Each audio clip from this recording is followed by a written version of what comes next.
We've made it through another week. These temperatures are ridiculous. 80 one day, 30 the next. Now please excuse my attire. Today I'm going to be doing some charity work outside, so I had to dress for the weather. Now, as you know, I'm always seeking education to find ways to be the best real estate advisor for you that I can be. And I'll be in Nashville Sunday through Tuesday attending a seminar on how to bring more value to my clients. Now, besides my negotiation skills and my listing abilities and the newly purchased moving truck for my clients to use, I have now acquired a mortgage company. And in about 120 days or so, I will be able to do mortgage loans and refinancing as another way to help. Now, I'm going to be a mortgage broker.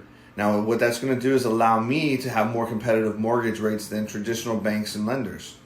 For me, it's about taking care of you. Now, we have seen a lot of stuff going on with the market. Interest rates went up 12 basis points or so last week. So basically, that means about an interest rate 1%. Now, per bank rate this morning, the national average mortgage interest rate was 4.24%. This market has seen an uptick in buyers, and I think the interest rates have fueled that spike. Buyers that were going to wait till later in the year today have been surprised by the new rates, and they are entering the home search sooner. Now, over the past 7 days, there were 940 new homes added to the market and 703 homes sold. So this is exciting because more inventory has hit the market. And there were 886 homes to go pending, which is below the new additions. So there was just a little bit of reprieve. Now the market saw 703 price changes happen because sellers are still trying to set records.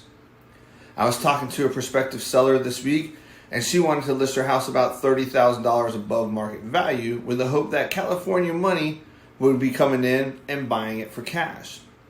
She said that she wanted room to negotiate down. And I explained to her that negotiating down is a bad position.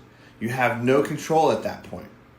Now, as a seller in this market, you want to list appropriately or maybe even a little below market value to fuel a multiple offer scenario. This way, you negotiate up, and as you negotiate up, you get more money. Now, I showed a home this past weekend that was a prime example of this.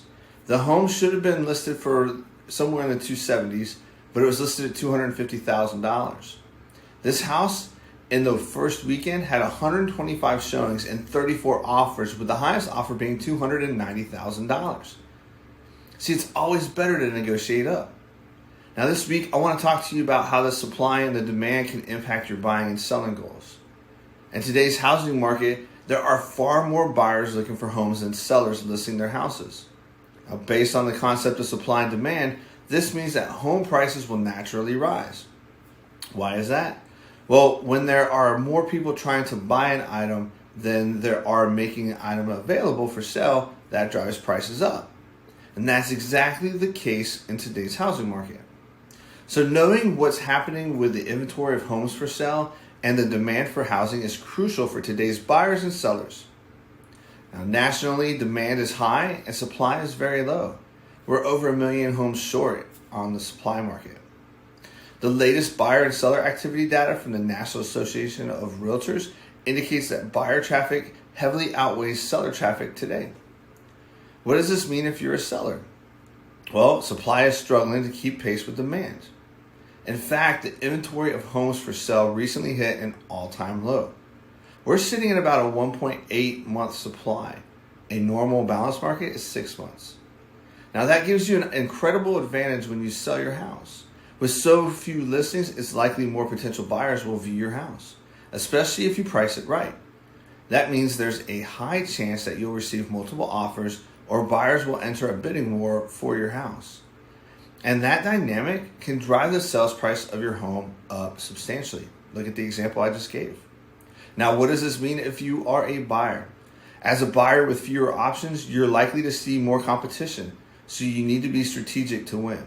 First, working with me will help provide you with a strong advantage in negotiations.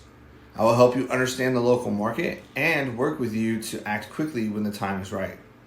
Now, even when it's challenging to find a home, you can still succeed as a buyer today. The bottom line is this: whether you're a home buyer or a seller or both, knowledge truly is power. Now let's connect today so that you can better understand what's happening in our local market and help you achieve your home buying or home selling goals this year. I hope that you have a great weekend and stay warm.